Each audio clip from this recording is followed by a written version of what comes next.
Tindral is the dragon riding boss, and as such, you want to make sure your entire raid has all of their dragon riding glyphs because you're going to need them.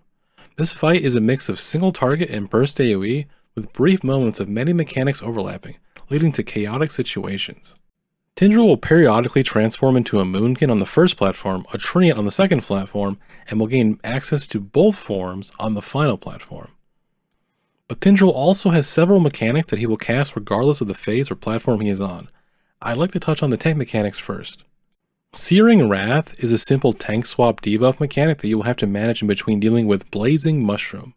Blazing Mushroom will spawn a mushroom every 3 seconds for 9 seconds.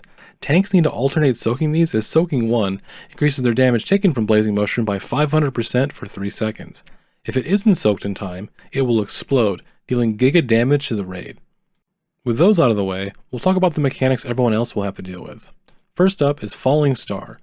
This will create many swirlies you need to move out of. The boss will often cast this in conjunction with other abilities, making it harder to dodge. Fiery Growth will debuff 3 random players with a 20-second dispellable dot. When it is dispelled, it will leave behind a large permanent fire patch on the ground. You can mass dispel these, but if you plan on doing Mythic, it may be best to practice single dispelling them first. Rounding out these mechanics is Mass Entanglement. Tindral will debuff the entire raid, and after 6 seconds, root all players with fiery vines. These deal damage to players within 3 yards. They will also last until they are killed. You want to have your raid group up as best as possible without stacking to prevent the damage overlaps. This will make it easier to AoE these down quickly, which you will need to do as the mechanic pacing of this fight comes in bursts. Tindral will periodically transform into the aforementioned Moonkin form on the first and third platforms. He will begin spamming out Sunflame onto the raid, as well as spawning 2 large circles with Fire Beam.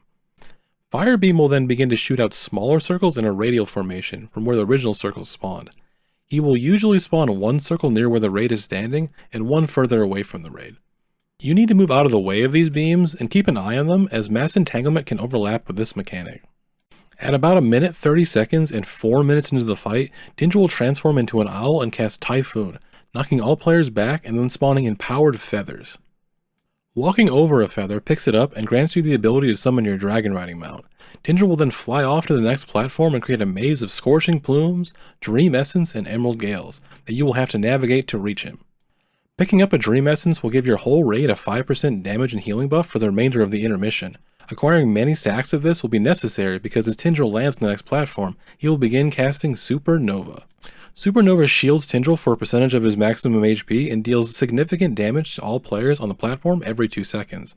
After 20 seconds, if the shield is not broken, the star will explode and wipe the raid.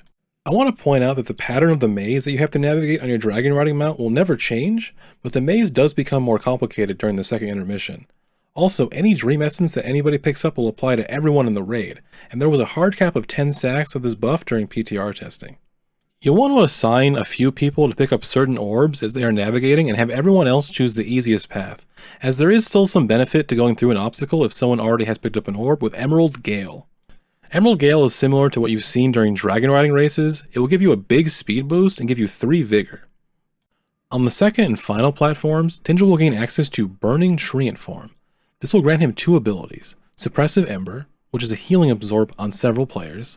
He will also cast Flaming Germination, which creates a ton of seeds of flame, which you need to have players run over, otherwise after 10 seconds, they'll grow into a permanent flaming tree which deals a ton of raid damage. Each time a player steps on a seed of flame, they will take damage and then gain a debuff that makes them take extra damage from stepping on a seed for 6 seconds. In PTR testing, you can immune the damage from this, meaning you could assign rogues, paladins, or hunters to go soak these to simplify this mechanic. If you choose not to do so, or don't have many of those classes at hand, then you'll need to have your whole raid help soak these seeds quickly. Ideally having everyone but the healers do this, as there is a lot of damage going out during this time. When Tindral reaches the final platform, he will gain access to both Moonkin and Treant form, as well as periodically casting Supernova. You'll want to potentially save DPS cooldowns for Supernovas, as you will not have the Dream Essence damage buff. That sums up the fight on Heroic. On Mythic, there are a fair amount of changes. Mass Entanglement will now spawn a Scorched Treant if the root is removed early, either by immuning, removing the root with effects like Tiger's Lust or Blessing of Freedom, or dying. These Treants will pulse damage to all players until they are killed. Fiery Growth will now apply Lingering Cinder when it's dispelled. This does a decent amount of damage for 3 seconds, and more importantly, each stack of this increases the damage you take from Lingering Cinder by 2000%. This prevents you from mass dispelling the fiery growths. Tindral will spawn poisonous mushrooms as well when casting Blazing Mushroom. This will require a lot of movement from the tanks to soak the alternating mushrooms. Tindral will periodically enter owl form, shooting out fallen feathers behind him and spawning flare bombs above that will descend slowly onto the platform. You need to have set groups of players run over the feathers, mount up, dragon ride over, and then soak the flare bombs before they hit the platform. The flare bombs spawn in set locations, making it easy to assign which players go to which bomb. When a player soaks a flare bomb, they gain Empowering Flame for 10 seconds, causing them to deal Giga Fire damage wherever they land. This damage applies to Tindral and Fiery Vines. This makes it crucial for those flare bomb soak players to land on top of the raid and destroy the Fiery Vines quickly.